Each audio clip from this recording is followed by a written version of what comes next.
चलिए आइए, जय हिंद, नमस्कार साथियों। आपको अपने इस प्यारे से यूट्यूब चैनल पे भी साइंस क्लास में तहे दिल से स्वागत है। अगर इस चैनल पे पहली बार आया है तो चैनल को सब्सक्राइब कीजिएगा, साथ में अपने दोस्तों के बीच जरूर से शेयर कीजिएगा। चलिए आइए, बिना देर किए हुए लेकर के चलते हैं आपको इस टॉपिक की दुनिया। और आज का टॉपिक है, आप लोगों ने सुना होगा, India versus Pakistan, India versus Australia. लेकिन आज हम सिखाएंगे DNA versus RNA, DNA versus RNA. और डीएनए वर्सेस आरएनए की क्लास में आप सबों को तहे दिल से स्वागत है। आनंद लीजिएगा, मजा लीजिएगा और मुस्कुराते हुए चेहरे के साथ पढ़ने का शुरुआत कीजिएगा। और ये जो आज जो हम पढ़ाने वाले हैं DNA versus RNA, DNA versus RNA नहीं, डीएनए और आरएनए के बारे में आपको जीवन में कभी नहीं भूलिएगा, ये हमारी गारंटी है। थोड़ी सी दिक्कत होगी, थोड़ी सी तकलीफ होगी, इसके लिए कोई परेशानी नहीं है। क्यों दिक्कत होगी ये बात भी जानिएगा, क्योंकि हमें सर्दी है। और चलिए आइए देखते हैं डीएनए वर्सेस आरएनए के बारे में। डीएनए वर्सेस आरएनए को जानने से पहले न्यूक्लिक एसिड क्या है। न्यूक्लिक एसिड से ही मतलब डीएनए और आरएनए निकला है। और न्यूक्लिक एसिड को दो भागों में बांटा गया है, डीएनए और आरएनए। अपने लोग को पढ़ना है डीएनए के बारे में और आरएनए के बारे में, ना कि इसके बारे में। समझ में आया। और डीएनए और आरएनए के बारे में जैसे ही पढ़ेंगे तो बोलेंगे डीएनए कहाँ से बना।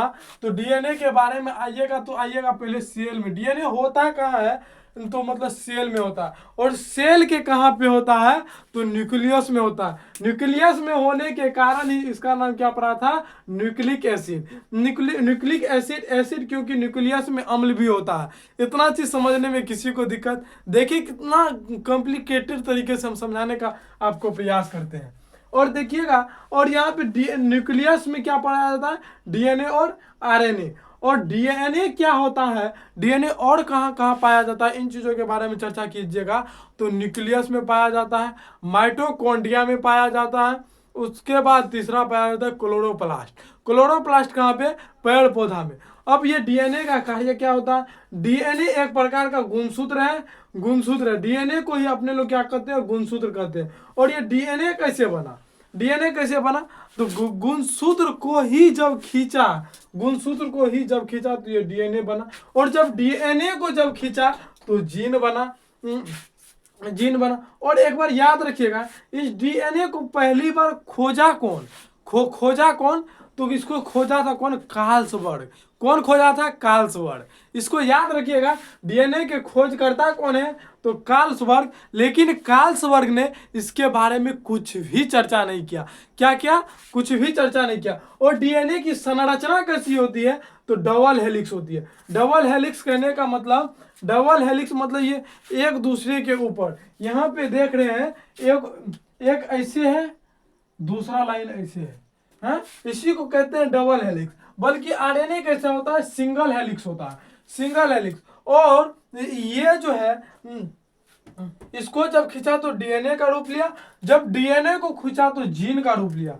अब ये जीन क्या होता है, तो जीन देखे होंगे, माता पिता से संतान में जो जाता है उसी को जीन कहते हैं। अब माता पिता से संतान में क्या जाता है, तो इन चीज़ों के बारे में जानिएगा। अब मान करके चलिए हम साइंस पढ़ाते हैं, अगर हमारे जीन में अर्थात डीएनए में अर्थात गुणसूत्र में अगर ये हमारे अंदर साइंस बस जाए तो हमारा बच्चा जो पैदा होगा वह कैसा होगा, साइंस का विद्वान पैदा होगा। बल्कि ये कहाँ पे, हमारे ब्रेन में जाता है।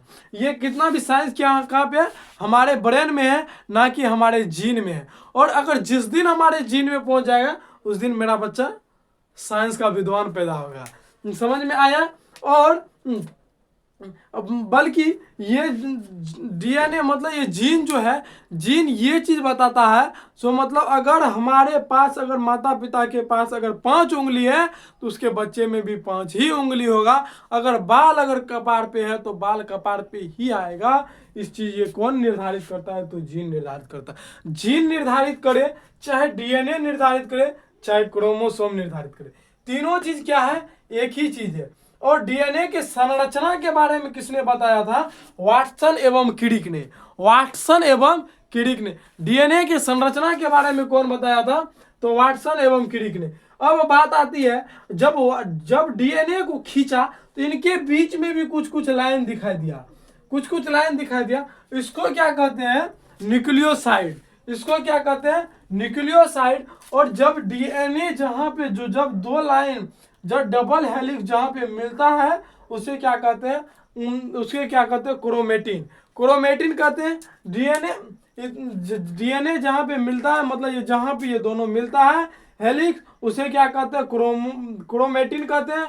और इनके बीच में जो पाया जाता है इसे न्यूक्लियोटाइड कहते हैं। न्यूक्लियोटाइड के बारे में इसी वीडियो में हम आगे से चर्चा करेंगे, पहले यहाँ पे समझ लेते हैं।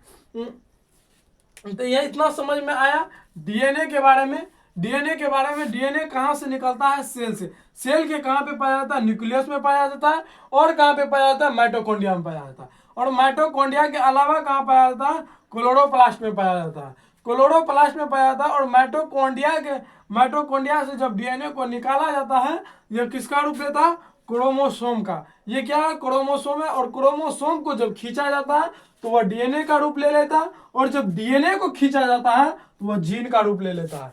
और जब तीनों को समेटते हैं तो अपना लोग का क्या बनता है, क्रोमोसोम बनता है। और क्रोमोसोम की संरचना कैसा होता है, तो डबल हेलिक्स होता है। और डीएनए की खोज किसने किया था, डीएनए की खोज किसने किया था, कार्लसबर्ग ने किया था।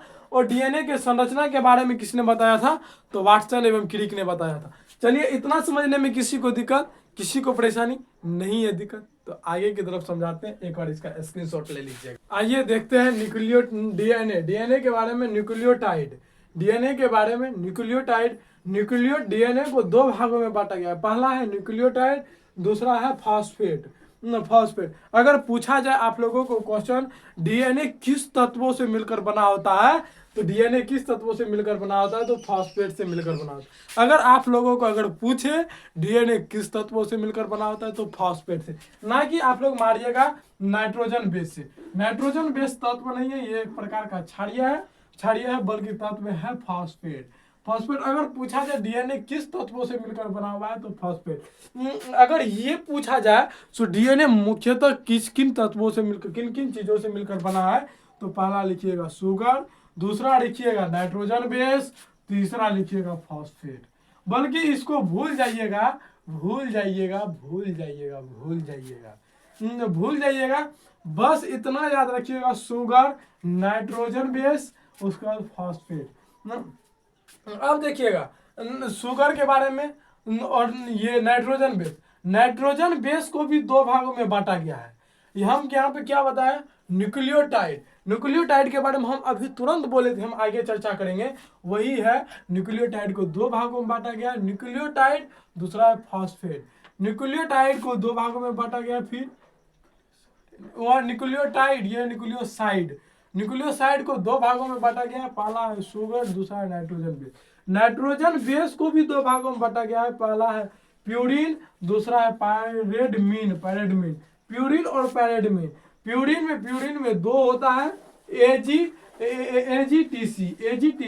प्यूरिन में आएंगे तो एजी, दूसरा एजीटीसी। इसको हम बगल में ट्रिक लिख चुके हैं, अभी तुरंत समझाएंगे, बिना देर किए हुए तुरंत समझाएंगे, धैर्य से बैठिएगा।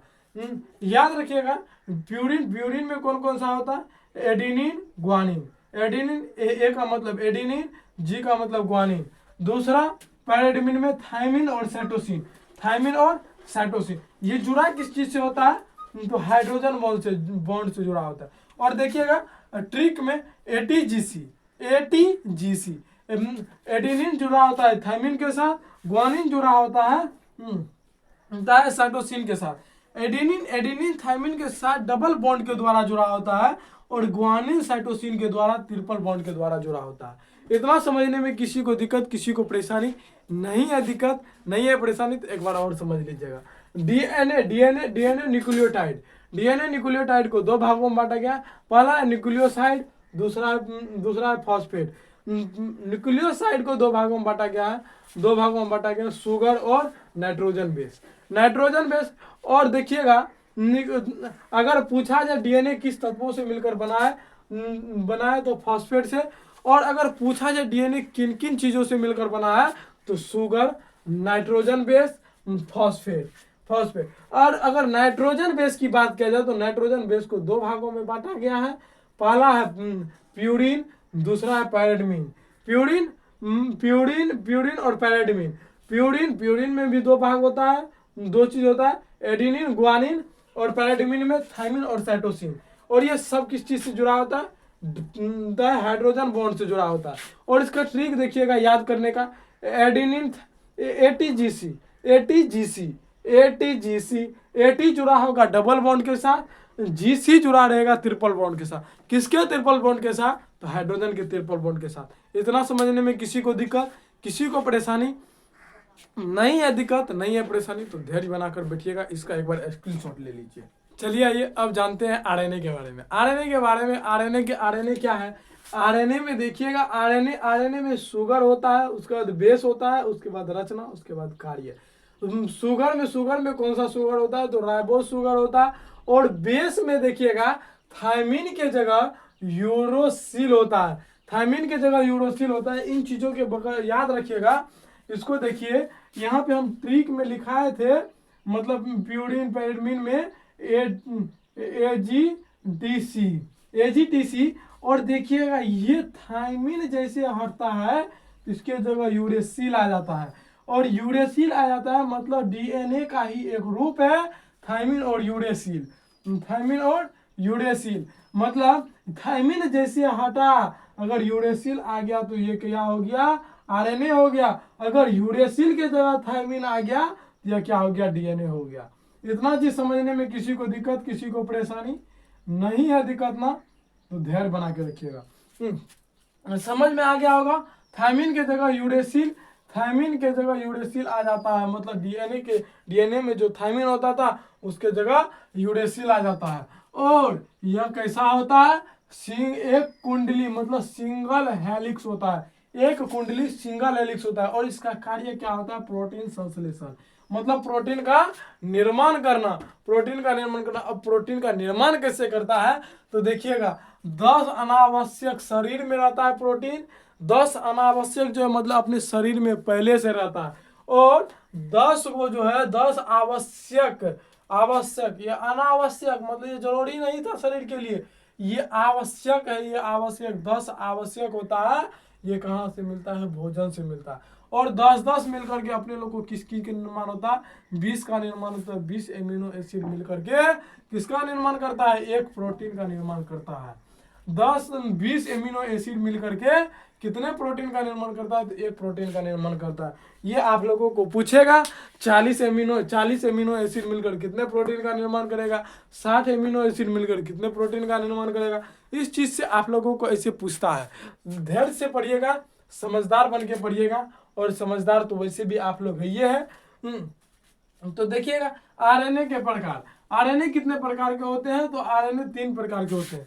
पहला होता है एमआरएनए, दूसरा होता है टीआरएनए और आरआरएनए।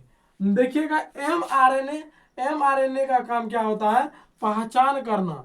मतलब अगर मान करके चलिए अपने अंदर भोजन लिए और भोजन लिए उसमें प्रोटीन को पहचानने के लिए कोई अंग ही ना रहे, मान करके चलिए अगर अपने लोग ये पढ़ रहे हैं, इससे पहले ये यो है, पहले योरो लोबो सीखे होंगे, इसको पहचानने के लिए शब्द को सीखे होंगे। इसी प्रकार से देखिएगा ये एमआरएनए का काम होता है भोजन को पहचानना, मतलब प्रोटीन को पहचानने का काम कौन करता है, तो एमआरएनए करता है। और एमआरएनए, अब मान करके चलिए हम पहचान लिए किसी भी चीज को, सामान को ले लिए, उधर से फिर एगो बॉल आने वाला है, तो उसके लिए बुलाएंगे या नहीं बुलाएंगे, हैं? या अब मान करके चलिए हम पहचान लिए, और अगर खुद से अगर किसी चीज को लेकर के एक जगह से दूसरे जगह जाए तो उसमें समय लगेगा, समय लगेगा या नहीं लगेगा, इस चीज के बारे में बताइएगा। उसके लिए ये एमआरएनए क्या करता है, ये बोलता है टीआरएनए को, ओ माय गॉड इधर आओ प्रोटीन आ गया, क्या आ गया, प्रोटीन आ गया, ओ माय गॉड इधर आओ प्रोटीन आ गया। ये क्या करता है, टीआरएनए एमआरएनए से ले लेता है, और ये क्या करता है, परिवहन का काम करता है, एक जगह से दूसरे जगह ले जाने का। और ये टीआरएनए कहता है हम तो ला दिए आरआरएनए के पास लेकर के चले जाता है और आरएनए को दे देता है, अब तू जो करो, मतलब आरआरएनए क्या करता है, प्रोटीन का निर्माण कर देता है। इतना समझने में किसी को दिक्कत, किसी को प्रॉब्लम नहीं है। दिक्कत तो एक बात और सुनिएगा, अब मान करके चलिए जब ये थायमिन के जगह यूरेसिल हो सकता है, तो क्या डीएनए से आरएनए बन सकता है? हाँ बन सकता है। और आरएनए से डीएनए बन सकता है? हाँ बन सकता है। और इसी बनने के प्रक्रिया को आगे दिखाते हैं। बने रहिएगा, बने रहिएगा। एक बार इसका स्क्रीनशॉट ले लीजिए ताकि चलिए आइए समझते हैं डीएनए से आरएनए कैसे बनता है और आरएनए से डीएनए कैसे बनता है। और जब देखिएगा डीएनए से आरएनए, डीएनए से आरएनए बनने की प्रक्रिया को ट्रांसक्रिप्शन कहते हैं। डीएनए से आरएनए बनने की प्रक्रिया को ट्रांसक्रिप्शन कहते हैं। और आरएनए से डीएनए बनने की प्रक्रिया को रिवर्स ट्रांसक्रिप्शन कहते हैं। डीएनए से आरएनए बनने की प्रक्रिया को ट्रांसक्रिप्शन कहते हैं और आरएनए से डीएनए बनने की प्रक्रिया को रिवर्स ट्रांसक्रिप्शन कहते हैं। और ये क्रिया जब बार बार दोहराए इसे रेप्लिकेशन कहते हैं। बात समझ में आया? डीएनए से आरएनए बनना ट्रांसक्रिप्शन कहलाता है और आरएनए से डीएनए बनना रिवर्स ट्रांसक्रिप्शन कहलाता है। देखिएगा इसमें दोनों तरफ तीर है, एक तरफ इधर से एक तरफ इधर से। और जब आरएनए से प्रोटीन बन जाए, आरएनए से जब प्रोटीन बन जाए, अगर डीएनए ना बन करके प्रोटीन बन जाए, इसे क्या कहते हैं? ट्रांसलेशन कहते हैं, ट्रांसलेशन कहते हैं, ट्रांसलेशन कहते हैं। और जब प्रोटीन बन जाएगा, ये ना तो आरएनए बनेगा, ना तो आरएनए बनेगा और ना ही डीएनए बनेगा। समझ में आया? इतना समझने में किसी को दिक्कत, बहुत मजा आया होगा। अगर आपको थोड़ा सा भी अगर समझ में आए, बूंद बूंद से घड़ा भरता है, तो जरूर से चैनल को सब्सक्राइब कीजिएगा, साथ में बेल आइकन वाले घंटी को दबाइएगा और अपने दोस्तों एवं सखी सहेली के पास शेयर कीजिएगा। चलिए आइए बिना देर किए हुए आज का क्लास इतना ही समाप्त करते हैं।